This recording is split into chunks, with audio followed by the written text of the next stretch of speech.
I hate this article. I'm a huge Dolly Parton fan. I hope she's not next. After Diane Keaton passed, I always thought, oh my gosh, who's next? Like Goldie Hawn, because they start aging and then it starts happening, and I hate it. Aileen Dolly at death's door. Future in jeopardy as health woes spiral. Diminished and depressed Dolly Parton has been forced to pull out of her upcoming six-show Las Vegas residency because of frightening health issues. She's a grief-stricken widow with fragile condition that could kill her within months. The beloved 79-year-old 9 to 5 legend was recently stricken with crippling kidney stones, and although she announced she was doing fine, despite an infection after surgeons removed the stones, fans were shocked when she pushed back her hotly anticipated Sin City stint. My doctors tell me that I must have a few procedures. I joked with them it must be time for my 100,000-mile checkup, although it's not the usual trip to see my plastic surgeon. She's so fun. I mean, of course, Dolly would say that to a doctor or her audience because she's such a humor-filled, lovely lady. But doctors say her condition is nothing to joke about after Dolly admitted that her kidney stones had led to worrying complications. Turned out it had given me an infection, she said, after she was forced to cancel an appearance. The doctor said you don't need to be traveling right this minute. She added that while she can continue to work on projects from her Nashville home, she needs a little time to get show ready, as they say. One medical expert told the National Enquirer that Dolly's disturbing revelation presents a very real threat to her life if not properly addressed and treated. When you have an infection to the kidney, it can spread rapidly through the bloodstream. This condition is also known as septicemia and has a very high mortality rate if septic shock sets in. Bacteria may spread through every artery in the body and be deposited in multiple organs, causing severe infections, which can create a strain of the heart that may lead to a massive heart attack. This is highly life-threatening. That's true, and this reminds me of Alex Cooper. I don't know if you guys, whoever's been listening to her from day one, I don't listen to her now because I find her boring, but only if she has like a good guest where I listen, but she said this story once where she first started dating this guy I think she's married to. I think it was him or an ex-boyfriend. She tried like the backdoor situation, and she didn't realize that if you go in the back door, you can't, like, if the guy goes in the back door, he can't go in the front door because that will bring the bacteria from the back to the front and you can get a kidney infection and die. Like, it's serious. So I don't know if he did that, or I think he went in the back and then they got in the bathtub and then it's somehow seeped in the front door. So she got a huge kidney infection, and that's the first time I learned about that through Alex Cooper.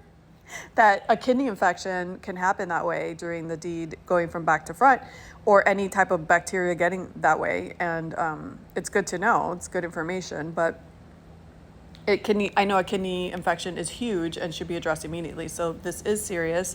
Someone who suffers from septic shock once is at a high risk for a recurrence and death within 12 to 24 months. And if Dolly doesn't address the condition and eradicate the possibility of sepsis, it could lead to a premature death within 18 months. Oh no, Dolly, we need to be taken care of here. Wow, she's 79 too, so any complication is a problem. So in the 80s, a country icon was diagnosed with endometriosis and underwent a partial hysterectomy that involved the removal of her uterus, which left her unable to have children. Insiders say that in addition to her medical issues, Dolly has gripped by depression in the wake of the death in March of Carl Dean, her hubby of 60 years. That has to be an underlying issue for sure. When couples are together for that long and one passes and you're already older, you could totally get depressed and die. Like, it happens all the time. Whatever ailments you have in your body significantly progress because you're so depressed. Like, it really does strain your health. Everybody knows that she lost her husband, but no one expected such a drastic and sudden decline. In the past, nothing could stop her. She was always up and about and with very little sleep, maybe 2 hours a night. Now she can barely get out of bed. She's complaining about aches and pains, being tired, depressed, nauseated, and not wanting to do anything. Insiders say Dolly is so despondent over her condition, there are fears she may never sing again. And another doctor says he's not surprised. Kidney stones and resulting infection may aggravate emotional issues and cause depression. They often lead to incontinence, which could certainly cause social isolation and depression. The Jolene singer has battled depression in the past, admitted in 2019 on the podcast Dolly Parton's America that she even considers suicide. She has a podcast? Dolly Parton's America? What? I didn't know that. Now, insiders fear her medical issues may send her spiraling back into despair. She's always spread herself too thin, spending hours recording. Now, for the first time, she's facing that she's human and breaking down. She's not bouncing back. Oh my God. This is devastating. I cannot. I can't. Prayers for Dolly. I fear for her well-being because she must feel so, like, her partner passed and you're already old. So when you get to 79, you're already in that, you're closer to the, like, I feel like I even think about it. I'm not even close to that age. And anytime I see something happen tragic, I start thinking of death. I start thinking, how's it going to happen? What age